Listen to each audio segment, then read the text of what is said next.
ధన్యవాదాలక. ఇప్పుడు మన 6 అడుగుల బుల్లెట్ హరీష్ అన్న అందరూ తెలుసు, అన్న ఎక్కడ కాలేడు అక్కడ విజయం అన్న మాట్లాడతాడు. ఎందుకంటే నిజంగా కూడా మనం సిద్దిపేటతో పోటీ వాళ్ళం, కానీ ఇప్పుడు సుంతాం వచ్చినాక మన నియోజకవర్గం మంచి మెజార్టీ ఇస్తామని చెప్పేసి సందర్భం తెలియజేస్తూ ఇప్పుడు అన్న మాట్లాడాల్సిందిగా కోరుతున్నాం. జై తెలంగాణ. చాలా రోజులు జై కాంగ్రెస్ అన్నారు, ఇప్పుడు మర్చిపోవాలిగా. జై తెలంగాణ, జై కాంగ్రెస్ అందరు ఇప్పుడు జై టిఆర్ఎస్ అనాలి. జై తెలంగాణ, కేసీఆర్ గారి నాయకత్వం. జై తెలంగాణ.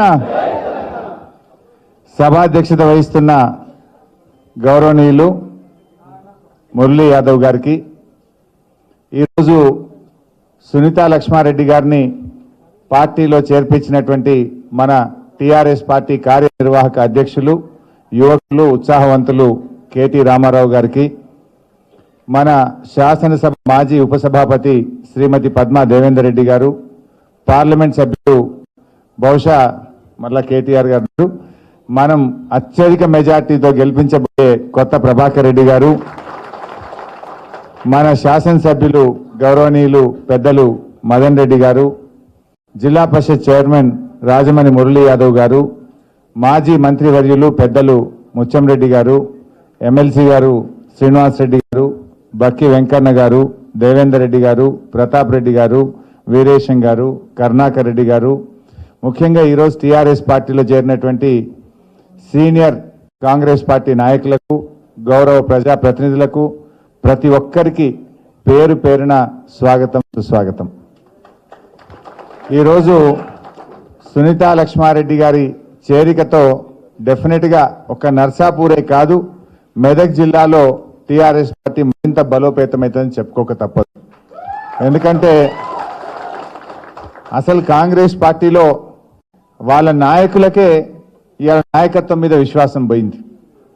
రోజుకొక్కరు అయితే టీఆర్ఎస్లో చేరుతున్నారు, ఇక్కడ కాదంటే కొంతమంది బీజేపీకి పోతున్నట్టున్నారు.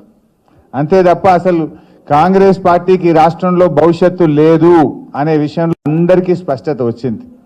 ఇంకో 20 ఏళ్ళైనా 30 ఏళ్ళైనా ఈ రాష్ట్రంలో ఉండే పార్టీ కేవలం టీఆర్ఎస్ పార్టీ అనేటువంటిది ఇలా ప్రతి ఒక్కరికి కూడా అర్థమైంది. అంటే టీఆర్ఎస్ పార్టీ అనేది ఉద్యమంలో తెలంగాణ సాధించడమే కాదు, ఇవాళ రాష్ట్ర అభివృద్ధిలో కూడా దేశానికే ఆదర్శంగా మన తెలంగాణ రాష్ట్రం నిలబడ్డది.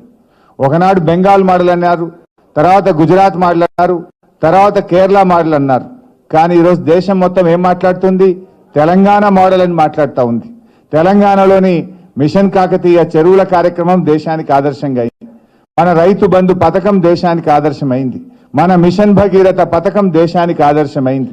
ఇవాళ దేశం మొత్తం తెలంగాణను చూసి నేర్చుకుంటుంది. ఇది నిజంగా తెలంగాణలో ప్రతి ఒక్కరు కూడా గర్వపడాల్సినటువంటి అంశం. మొన్న ఈ మధ్య కాలంలో దేశంలో ఒక సర్వే చేస్తే 29 మంది ముఖ్యమంత్రుల్లో నంబర్ 1 ముఖ్యమంత్రి ఎవరంటే మన కేసీఆర్, మన తెలంగాణ ముఖ్యమంత్రి ఉండడం నిజంగా మనందరికీ అదృష్టం. దీన్ని బట్టి ఏమర్థమవుతుంది?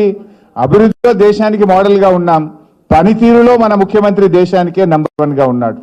అందుకే ఇవాళ కాంగ్రెస్ బీజేపీ పార్టీల పరిస్థితి ఈ రాష్ట్రంలో చాలా దయనీయంగా అయిపోయింది. వాళ్ళ పరిస్థితి సీట్లు గెలవడం కాదు, మన కళ్ళంలో ఏదైనా మిగిలిపోతే పరిగేరుకుండా అనే పదం మనం మాట్లాడుకుంటాం. పరిగేరుకున్నట్టు ఓట్లు ఏరుకునే పరిస్థితి ఇవాళ కాంగ్రెస్ బీజేపీ పార్టీల పరిస్థితి రాష్ట్రంలో. వాళ్ళకి ఏం చేసినా కూడా ఎన్ని డిపాజిట్లు వస్తాయని మాట్లాడుకోవాలి తప్ప ఎన్ని గెలుస్తామని మాట్లాడే పరిస్థితి ఇవాళ బీజేపీకి కానీ కాంగ్రెస్ కానీ లేదు. ఇవాళ వాళ్ళు ఒక విచిత్రమైన పరిస్థితి. జనరల్ గా దేశంలో రాజకీయాల్లో కానీ మన రాష్ట్ర రాజకీయాల్లో ఇది ఒక కొత్త శకం అని చెప్పుకోవచ్చు. నిజానికి పోటీ అనేది ప్రతిపక్షంతో మాట్లాడాలి, కానీ ఈరోజు పోటీ టీఆర్ఎస్ పార్టీ నాయకులుగా మనకు మనమే ఎక్కువ మెజార్టీ తెచ్చి మన కేసీఆర్ కు బహుమానంగా ఇవ్వాలి. ఏ పార్లమెంట్ ఎక్కువ మెజార్టీ ఇస్తుంది, ఏ అసెంబ్లీ నియోజకవర్గం ఎక్కువ మెజార్టీ ఇస్తుందన్నంత స్ఫూర్తితో ఇలా టీఆర్ఎస్ పార్టీ పనిచేస్తుంది. పోటీ మనకు మనమే తప్ప మనకే బీజేపీ కాంగ్రెస్ కాదు. వస్తున్నారు రాహుల్ గాంధీ, నరేంద్ర మోడీ గారు బాగానే తిరుగుతున్నాడు. ఇవాళ జహీరాబాద్ కు రాహుల్ గాంధీ గారు వస్తే 15,000 కుర్చీలు వేస్తే 5,000 కూడా నిండలే, మొత్తం కాలే వెనక. జనం రాని పరిస్థితి, వెలవెలబోతున్న పరిస్థితి. మొన్న మెదక్లో కూడా కాంగ్రెస్ అభ్యర్థి నామినేషన్ వేయడానికి వస్తే వేసినే 1000 కుర్చీలు వెనకకు బారాన ఖాళీ ఉన్నది. అంటే కాంగ్రెస్ పార్టీకి కార్యకర్తలు కూడా కరువైపోయినారు. ప్రజలైతే పట్టించుకునే పరిస్థితే లేదు ఈరోజు. ఇలా రాహుల్ గాంధీ గారు నిన్న ఆంధ్రప్రదేశ్కి పోయి ప్రత్యేక హోదా ఇస్తా అన్నాడు. సంతోషం, ఇవ్వండి. నేను అనుకున్నా ఇవాళ జైరాబాద్కి వచ్చింది కదా, ఏమైనా కాళేశ్వరంకు జాతీయ హోదా ఇస్తాడేమో, ఏమైనా తెలంగాణ గురించి మాట్లాడతాడేమో అనుకుంటే ఒక్క మాట కూడా తెలంగాణ గురించి ఆయన మాట్లాడలేకపోయినాడు. ఇక నరేంద్ర మోడీ గారు వారు కూడా ఇక్కడ రాష్ట్రంలో వచ్చి తిరుగుతూ ఉన్నాడు. బీజేపీ పరిస్థితి అయితే చాలా విచిత్రం. పోయిన ఎమ్మెల్యే ఎన్నికలు జరిగినప్పుడు నరేంద్ర మోడీ గారు వచ్చి తిరిగిన తెలంగాణలో, అమిత్ షా గారు వచ్చి ప్రచారం చేసిండ్రు, 4 ముఖ్యమంత్రులు వచ్చిండ్రు, 6 కేంద్ర మంత్రులు వచ్చిండ్రు. జరిగిందేంది? 103 నియోజకవర్గాల్లో బీజేపీ డిపాజిట్ కోల్పోయింది. చివరికి రాష్ట్ర బీజేపీ అధ్యక్షుడు ఓడిపోయిండు, బీజేపీ శాసనసభా పక్ష నాయకుడు ఓడిపోయిండు. ఏదో లింగు లిట్క్ అన్నట్టు ఒక్కడు గెలిచిండు, సావు తప్పి కన్నులొట్టబోయినట్టు ఒక్క ఎమ్మెల్యే గెలిచింది బీజేపీ. అంతకు మించి జరిగింది అయితే ఏం లేదు. అంటే ఇవాళ బీజేపీ పరిస్థితి అది. ఇంకా తిరుగుతున్నారు బీజేపీ వాళ్ళు వచ్చి. నిన్న మోడీ గారు మహబూబ్ నగర్కి వచ్చిండు. ఏం చెప్పిండు? నేను అనుకున్న పోయినసారి వచ్చినప్పుడు కూడా అన్నాడు, పాలమూరు ఎత్తిపోతల పథకాన్ని మేము కడతామన్నాడు. మరి మీరు అధికారంలోకి వచ్చింది ఢిల్లీలో. ఇవాళ మేము అనేక సార్లు ఢిల్లీకి వచ్చి ముఖ్యమంత్రి కేసీఆర్ గారు పాలమూరు ప్రాజెక్టుకు అనుమతులు ఇవ్వండి అంటే ఈ రోజు కూడా అనుమతులు ఇవ్వకుండా ఇంకా ఆలస్యం చేస్తున్నటువంటి పార్టీ బీజేపీ పార్టీ.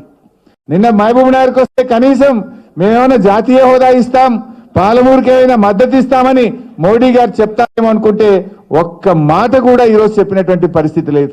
నీతి ఆయోగ్ రూపాయలు కూడా నరేంద్ర మోడీ గారు కానీ బీజేపీ ప్రభుత్వం ఇవ్వలే. అందువల్ల బీజేపీకి ఇవాళ తెలంగాణ ప్రజలు పట్టించుకునే పరిస్థితి లేదు. కనీసం ఈ రాష్ట్రం నుంచి ఒక మంత్రి పదవి కూడా ఇవ్వకుండా ఈ రాష్ట్రాన్ని చిన్న చూపు చూసినటువంటి పార్టీ ఇవాళ బీజేపీ పార్టీ. నాకు అనిపిస్తుండేది అప్పుడప్పుడు, ఎడారిలోనైనా నీళ్లు పుట్టియచ్చేమో, ఇసుకలో నుండి నూనె తీయచ్చేమో, కానీ తెలంగాణలో మాత్రం బీజేపీ ఒక్క సీటు కూడా గెలవలేదు అనేటువంటి విషయాన్ని మనం చేస్తాం. ఏమైనా తెలితే 1 సీట్ల 2 సీట్ల డిపాజిట్ వచ్చిందా చూడాల్సిందే తప్ప దీంతో జరిగేదేం లేదు. ఇవాళ 2 జాతీయ పార్టీల పరిస్థితి అంతే. కాంగ్రెస్ అయినా బీజేపీ అయినా వాళ్ళ ఎజెండా వాళ్ళు అమలు చేస్తున్నారు. ఒకరు రాహుల్ గాంధీ ప్రధాని కావాలని, ఇంకొకరు మోడీ గారు ప్రధాని కావాలని. కానీ మన టీఆర్ఎస్ పార్టీ మనం 16కు 16 సీట్లు గెలిస్తే ఇవాళ ఎవరో ప్రధానమంత్రి కావడం కోసం కాదు, మన రాష్ట్రంలో ఒక కాళేశ్వరానికి జాతీయ హోదా సాధించాలి, మన బయ్యారం ఉక్కు కర్మాగారాన్ని సాధించాలి, కేంద్రం నుంచి న్యాయంగా మనకు రావాల్సిన వాటాను మనం సాధించేందుకు ఇవాళ 16 ఎంపీలు గెలవాలని మనం కోరుకుంటున్నాం. మనం ఒక పదవి కోసం కాదు, ఈ రాష్ట్ర అభివృద్ధి కోసం, ఈ రాష్ట్రంలోని ప్రజల సంక్షేమం కోసం, ఈ రాష్ట్రానికి కేంద్రం నుంచి న్యాయంగా రావాల్సినటువంటి వాటా కోసం ఇవాళ 16కు 16 ఎంపీలు మనం గెలవాలి. మన పరిస్థితి ఏమైంది? జాతీయ పార్టీలకు ఓటేయాలి, వాళ్ళు కుర్చీలో కూర్చున్నాక మనం వాళ్ళకి దండం పెట్టుకుంటా, దరఖాస్తు పెట్టుకుంటా ఢిల్లీ చుట్టూ వాళ్ళ చుట్టూ తిరగాల్సిన పరిస్థితి వచ్చింది. రేపు 16 ఎంపీలు మనమే గెలిస్తే ఢిల్లీయే ఈ తెలంగాణ భవన్ కు దిగొచ్చి మీకేం కావాలో చెప్పండి చేస్తామంటారు. మనం ఢిల్లీకి పోవాల్సిన అవసరం రాదు, కేంద్ర ప్రభుత్వమే మీ మద్దతు మాకు ఇవ్వండి, మీ రాష్ట్రానికి ఏం కావాలనో చేస్తామనేటువంటి పరిస్థితి వాళ్ళే ఇవాళ హైదరాబాద్ కో మన తెలంగాణ భవన్ కు వచ్చే పరిస్థితి వస్తుంది. అందుకే ఇవాళ మనం ఒక బలమైన శక్తిగా ఎదగాల్సిన అవసరం ఉంది.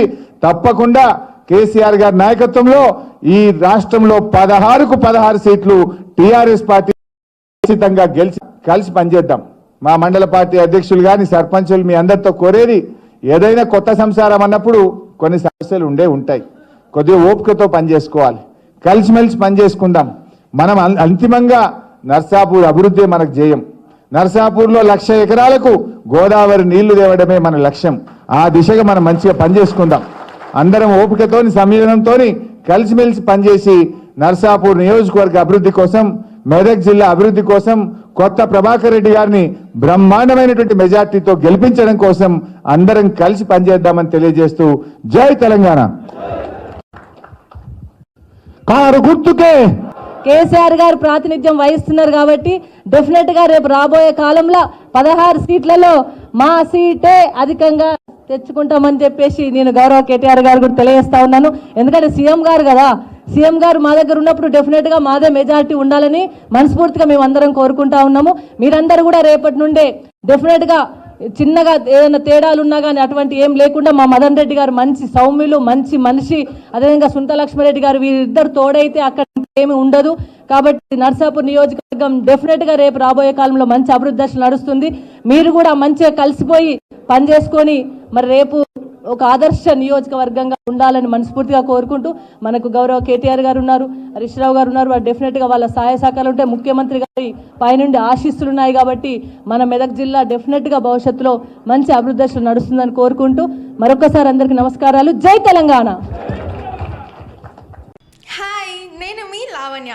మన టీఎఫ్సీసీ లైవ్ ఛానల్కి సబ్స్క్రైబ్ చేసుకోండి. అలాగే ఇందులో అప్లోడ్ చేసే ప్రతి వీడియోను లైక్, షేర్ ఇంకా కామెంట్ చేస్తూ ఉండండి.